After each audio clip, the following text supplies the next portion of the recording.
केंद्रीय मंत्रिमंडल का विस्तार हो चुका है। प्रधानमंत्री मोदी ने अपने मंत्रिमंडल में कई युवा चेहरों पर भरोसा जताया है, तो वहीं मोदी कैबिनेट में महिलाओं की भागीदारी का भी भरपूर ध्यान रखा गया है। उत्तर प्रदेश विधानसभा चुनाव को ध्यान में रखते हुए यूपी के कई बड़े चेहरों को केंद्रीय कैबिनेट में स्थान मिला है। मोदी कैबिनेट में जहां कुछ नए चेहरों को मौका मिला है, तो वहीं कुछ पुराने और दिग्गज नेताओं की छुट्टी भी कर दी गई है। नए मंत्रिमंडल विस्तार में भाजपा के उन सहयोगी दलों को भी शामिल किया गया है जो पहले से मंत्रिमंडल का हिस्सा नहीं थे। उत्तर प्रदेश से अनुप्रिया पटेल, तो बिहार से आरसीपी सिंह एवं पशुपति पारस को भी मोदी मंत्रिमंडल में शामिल किया गया है।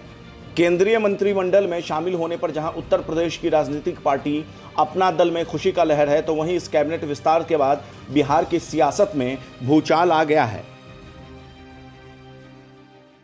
दरअसल बिहार में भाजपा की सहयोगी पार्टी जेडीयू को उम्मीद थी कि नए मंत्रिमंडल विस्तार में उनके पार्टी को कम से कम 2 मंत्री पद तो मिलेगा ही, लेकिन ऐसा हुआ नहीं। केंद्रीय कैबिनेट में सिर्फ जेडीयू के राष्ट्रीय अध्यक्ष आरसीपी सिंह को शामिल किया गया, जिसके बाद से लगातार ये खबर निकलकर सामने आ रही है कि इस मंत्रिमंडल विस्तार से बिहार के मुख्यमंत्री और जेडीयू के पूर्व राष्ट्रीय अध्यक्ष नीतीश कुमार काफ़ी नाखुश हैं। नीतीश कुमार की नाराजगी का आलम यह है कि उन्होंने किसी भी नेता को मंत्री पद की शपथ लेने के लिए शुभकामना तक नहीं दिया। खबर तो ये भी निकलकर सामने आ रही है कि जेडीयू के वर्तमान राष्ट्रीय अध्यक्ष आरसीपी सिंह ने नीतीश कुमार की सहमति के बिना ही मोदी मंत्रिमंडल में शामिल होने का फैसला ले लिया था। इसके साथ ही जेडीयू नेता लल्लन सिंह का केंद्रीय मंत्री नहीं बनने का दर्द किसी से छुपा नहीं हुआ है। कहा तो यह भी जा रहा है कि लल्लन सिंह अपने पटना आवास पर एकांतवास में चले गए हैं।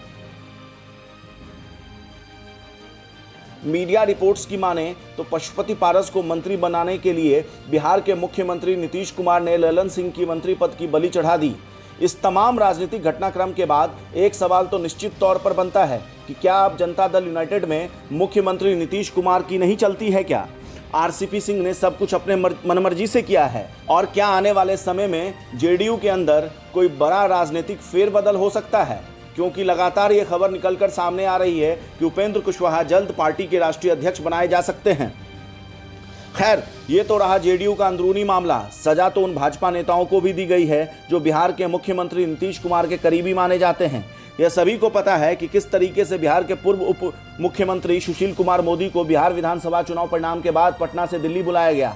यह भरोसा दिलाया गया कि उनको केंद्रीय कैबिनेट में कोई बड़ा पद दिया जा सकता है, लेकिन ऐन मौके पर जिस तरीके से जूनियर मोदी का पत्ता काटा गया, उससे तो यह स्पष्ट हो गया है भाजपा का केंद्रीय नेतृत्व नीतीश कुमार या उनके करीबी किसी भी भाजपाई नेताओं को भाव देने के मूड में नहीं है। सुशील मोदी का तो फिर भी समझ में आता है। सजा तो रविशंकर बाबू को भी दिया गया। बिहार की सियासत में कहा जाता है कि वो भी नीतीश कुमार के काफी चहेते हैं। लल्लन सिंह, रविशंकर प्रसाद और सुशील मोदी का पत्ता काट के भारतीय जनता पार्टी के केंद्रीय नेतृत्व ने यह स्पष्ट कर दिया है कि बेशक बिहार में मुख्यमंत्री नीतीश कुमार हो, लेकिन सरकार भाजपा की है और आने वाले समय में भी भाजपा बड़े भाई की भूमिका में रहेगी, बेशक इसके लिए जेडीयू की नाराजगी क्यों ना मोल लेना पड़े। नई दिल्ली से आशुतोष झा की रिपोर्ट।